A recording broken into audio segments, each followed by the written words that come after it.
s'est-il passé dans le nord de l'Ontario en 2025? C'est parti pour le récap de l'année. S'il y a un sujet qui a fait jaser cette année dans le Nord, c'est bien la crise financière qui a secoué Fauquier-Strickland.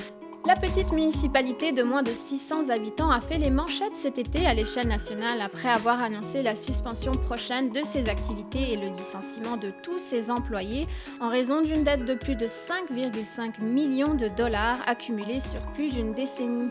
Finalement, une hausse de taxes de 20% combinée à une aide d'urgence provinciale de 900 000 dollars a permis au canton francophone de maintenir ses services essentiels. En 2025, on célébrait le 50e du drapeau franco-ontarien partout en province, mais surtout à Sudbury. Plusieurs centaines de personnes, dont la lieutenant-gouverneure de l'Ontario et marraine des festivités, étaient présentes pour participer au tintamarre puis au lever de drapeau devant l'université de Sudbury, là où il avait été hissé pour la toute première fois en 1975. Toujours dans la ville du Nickel, l'annonce en juillet dernier de la suspension des activités de la librairie-boutique de la Place des Arts avait créé une onde de choc dans le milieu culturel.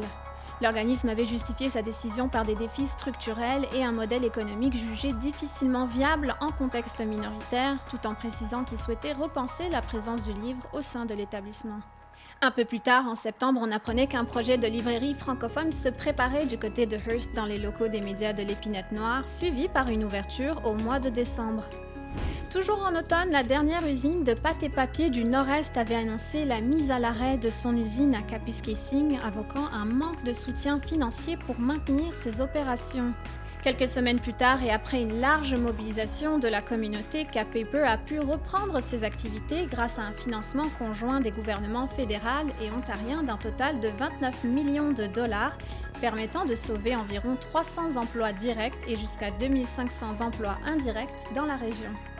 Mentionnons aussi que c'est cette année qu'a eu lieu la première rentrée de l'Université de Sudbury depuis sa relance, laquelle avait finalement reçu un appui financier de la province de 10,8 millions de dollars au mois de juillet.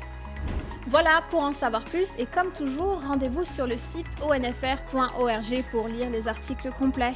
À très vite les Francos!